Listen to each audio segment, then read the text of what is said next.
America में work visa लेकर काम करने वाले विदेशी नागरिकों के लिए एक बड़ी चेतावनी आई है।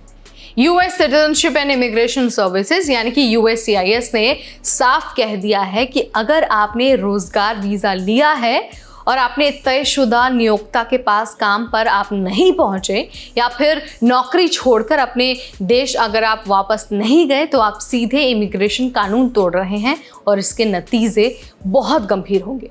ये सिर्फ चेतावनी नहीं है बल्कि एक रियल केस से जुड़ी मिसाल भी दी गई है।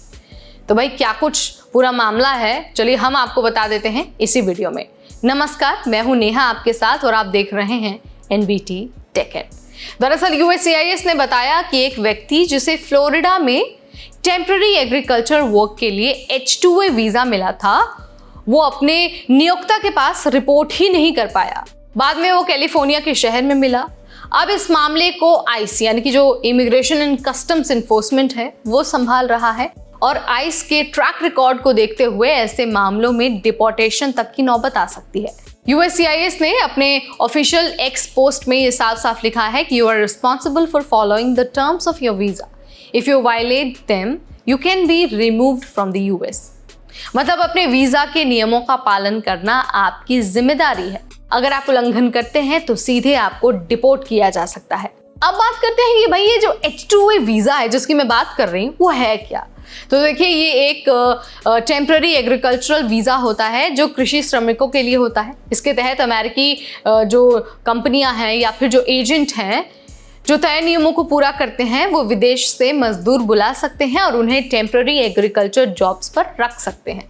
लेकिन इसके लिए उन्हें form I-29 petition for a non immigrant worker ये भरना होता है।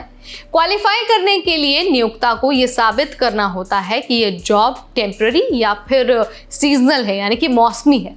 अमेरिका में पर्याप्त योग्य और उपलब्ध स्थानीय वर्कर नहीं हैं। H2A वर्कर को रखने से अमेरिकी वर्कर्स के वेतन और काम की शर्तों पर नेगेटिव असर नहीं पड़ेगा। ये सारी शर्तें पूरी होने पर H2A वीज़ा मंजूर हो जाता है। H2A वीज़ा कितने समय के लिए मिलता है, एक बार इसके बारे में बात कर लेते हैं। यूएससीआईएस के अनुसार ये वीज़ा उतनी ही अवधि के लिए दिया जाता है जितनी टेम्पररी लेबर सर्टिफिकेशन में लिखी होती है। ज़रूरत पड़ने पर इसे 1 साल की इंक्रीमेंट में बढ़ाया जा सकता है, लेकिन मैक्सिमम जो टाइम लिमिट है ना वो 3 साल है। 3 साल पूरा होने पर वर्कर को कम से कम 60 दिन तक अमेरिका से बाहर रहना कंपलसरी है, तभी वो फिर से H2A वीज़ा के लिए अप्लाई कर सकता है। इस 60 दिन की अनुपस्थिति का सबूत भी देना होता है, जैसे एंट्री या एग्जिट रिकॉर्ड, टैक्स रिटर्न या फिर विदेश में रोजगार का प्रमाण।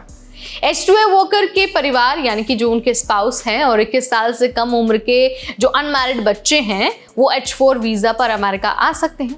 लेकिन ध्यान रहे कि H4 स्टेटस में रहकर उन्हें अमेरिका में काम करने की इजाजत नहीं होती है। अब ये सख्त चेतावनी आखिर दी क्यों गई है, एक बार उसके बारे में जान लीजिए। तो देखिए, असल में अमेरिका के इमिग्रेशन कानून वर्क वीजा होल्डर्स के लिए बिल्कुल क्लियर है। जिस नियोक्ता के लिए वीजा मिला है वही काम करना होगा। इसके अलावा बिना अनुमति के नौकरी छोड़ना या फिर किसी और जगह काम करना सरासर उल्लंघन है। और अगर आप नौकरी छोड़ देते हैं और वापस अपने देश नहीं जाते हैं तो ये सीधा वीजा नियम तोड़ना है। यूएससीआईएस का ये जो संदेश है ना वो साफ है। उनका कहना है कि हम ट्रैक करते हैं और पकड़े जाने पर कानूनी कार्रवाई होगी। तो अगर आप अमेरिका में वर्क वीजा पर हैं, चाहे H2A हो या फिर कोई और वीजा, नियम तोड़ने का मतलब है वीजा कैंसिलेशन, गिरफ्तारी और डिपोर्टेशन तक का खतरा। ये चेतावनी सिर्फ एक केस के लिए नहीं बल्कि हर उस व्यक्ति के लिए है जो वर्क वीजा लेकर अमेरिका आया है। क्यों? क्योंकि अंत में वीजा सिर्फ एक अनुमति है और अनुमति की शर्तें तोड़ने का मतलब है अनुमति खत्म।